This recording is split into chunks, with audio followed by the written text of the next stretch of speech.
mailboxes there for the office. We had, Jamie Dick and I, our external vice president Dick, and I had a meeting with Jenny Green. She works, she's the associate director, or assistant director over there at the Webb Alumni Center, and she's the advisor to Scarlet Guard. And this is something that she came to talk to us about, and I told her that I would spread the word here. Scarlet Guard is basically what Student Alumni Association used to be. And it's just a really neat group of students on campus. It's modeled after many similar organizations that are at different schools around the country. Like Florida has a huge Scarlet Guard, Student Alumni Association. There's just like 9,000 or 10,000 students. Iowa does a neat one where they have, they do special things at their football games and things like that. And Jenny's really trying to turn this into something really neat. And if anybody is interested in, I know we talked about this, with Connect's platform, we kind of had a traditions council that did a few things last year. But if we would like to continue that momentum at all, this is something that I would love Senator me talk to Jenny Green about. She has a lot of cool tradition stuff that she's doing if you join that. I believe that concludes my executive report. We'll now have the executive report from External Vice President Dick. Perfect, thank you. All right, well, I have a couple things.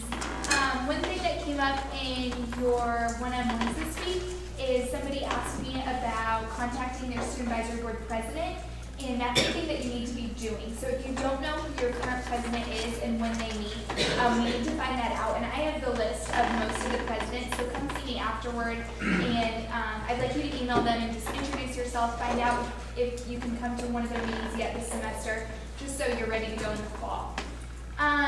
The Student Advisory Board Summit, which will include all of the Student Advisory Board presidents, is something I'm hosting on Sunday, April 25th. So that's not anything that you guys need to attend, but just so you're aware that I'll be meeting with them then.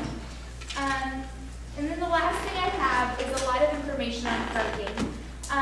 On Friday, I met with Dan Carpenter after the Transit Subcommittee meeting, and then Monday I was at the Parking Advisory Committee, committee meeting. And Dan will be here next Senate meeting, and he will be revealing the bus change proposals that have currently been sent to Vice Chancellor Jackson. So I guess kind of to give you guys a brief, I have a ton of information. I have the whole packet of the evaluation that's been done on UNL, and I'm going to be emailing you what the proposed bus changes look like, so you'll have maps of those before Senate next week. And just to give you kind of a quick rundown, they're kind of proposing 3 different changes. So the perimeter and garage route would be an on-call service, and that would be run by UNL vans, so you could call in and request them to pick you up, and that would run from 6:30 a.m. to 9:15 p.m. They're also requesting that we work with StarTran to do an inter-campus clockwise route. And this route would be 4 buses every 10 minutes, and that would run from 7 a.m. to 6 p.m. Then from 6 to 11:30 p.m., we'd have 2 buses running every 20 minutes. So we're extending the hours. For a 475 ride standpoint, I think that might help us out a little bit. That's one of the changes they're proposing. Then the last route is the UNL Route 24 intercampus. So we're going to have the StarTran route going clockwise, and the UNL Route 24 will go counterclockwise. So it's going to mirror the StarTran route, but it'll be the opposite direction every 10 minutes from 7 a.m. to 6 p.m. And then every 10 minutes, 7 a.m. to 6 p.m. and every 20 minutes, 6 to 11:30 p.m. So basically what this is doing is providing a bus every 5 minutes between City and East Campus. So huge changes. One of the concerns, I don't know if any of you read the DN, I did express a concern at the meeting. This would cut out, not this summer, but next summer, it would cut out summer bus routes. Because of the changes and with the budget, we wouldn't be able to run a summer route. There is only 15% bus usage in the summer compared to 85% during the school year, so something to think about. And what the Parking Advisory Committee decided on at the end of the meeting They suggested to Vice Chancellor Jackson that we go ahead with the school route for next year, the change in the transit system, but they want to continue to look at the summer route and see if we can find some sort of option for students that take summer classes. So that's kind of where we're at with parking. A couple other changes for next year. The garages will be interchangeable, as well as the CNR parking lots. So a little bit of change there, and that doesn't start till next fall. Also, there will be a visitor day pass, so if your parents are coming down a day, they can go online and buy one of those so they don't have to park at Wendy's or somewhere crazy. Also, another big thing, this fall we're going to be piloting the student carpool pass. So that is something that I talked to Dan about. It's not a lot of work on our end, not a lot of work on his end. If my philosophy behind it was if one student could benefit, why not try it? So we're going to be piloting that in the fall.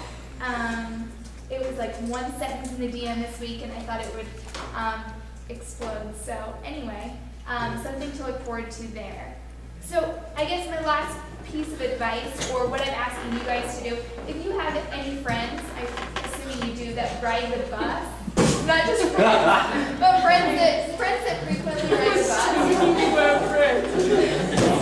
But if any of you have friends that ride the bus, I would encourage you to invite them to next Senate meeting, and I'm really hoping that the DN makes a big deal about inviting students to come to next Senate meeting, because Dan will be elaborately going through the plans and fielding questions.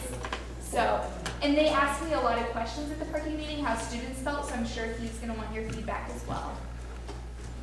Senator Williams, you have a question? Yeah, I was hoping, would you be able to put that all in an email, all the changes that you said would be going through? Okay, that's Yep, I'm going to try to summarize and then attach the maps. So you'll have those before Dan comes. And I'll talk with Paula about even printing those and putting the proposed maps in your mailboxes. So, okay, great, thanks. We will now have the executive report from Speaker Whitson. What is that? Oh, sorry. Make sure you click them. Maybe I'll put them a little better. We'll practice that. Is the DN only going to talk about the new bus routes, or will they also go into the new changes about parking in the garages and all that? We will encourage them to discuss all the changes. All of it? Well, I know there's a lot, and a lot of students are worried about the new, the prices for the parking tickets and the parking pass, and there's a lot of going on that. So I would say if we're going to get students to come here, it'd be better to cover a lot of things instead of just new bus routes. So I just wanted to make sure what we're telling them they were going to see. and Chief of Staff Schlichting, she's kind of been our go-to person working with the DN, and so we're both kind of working on keeping that communication open and trying to inform students as best we can. But as senators, know that that's also one of your responsibilities to help educate students on issues like these if they don't read the DN. Now we will have this executive report from Speaker Whitson. Thank you, Internal Vice President Schultz. I typed up a nice report for everyone that was going to have everything, all my ducks in a row, and come to you guys and talk to you about my report on the Senate. In my haste, I didn't print that out, so it's sitting right now on my desk. But I have everything, I think, my ducks in a row in this right here of things I want to address. First off, office hours. Office hours are going to work like this. If you're senators last year, I'm going to change it up just a little bit.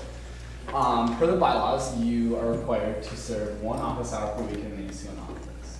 So right now, our offices that we have are on City East campus. And in these unions, instead of having one list with everyone's name on it and then per week, I'm going to have each of you individually is going to have your own sheet, and then you're going to have weeks underneath there. So this will be a great way for me to keep you even more accountable, because I'll be able to go down the sheet and say, senators here, here, here, what week, and then I can see if you have done an office hour or not. So this last week, I given grace period, there wasn't even sheets out there ready, and I figured first week I didn't even cover this, and I really didn't even hold this office until last week, so I couldn't have covered it. So that's the deal with this, is that when you go into the ASUN office,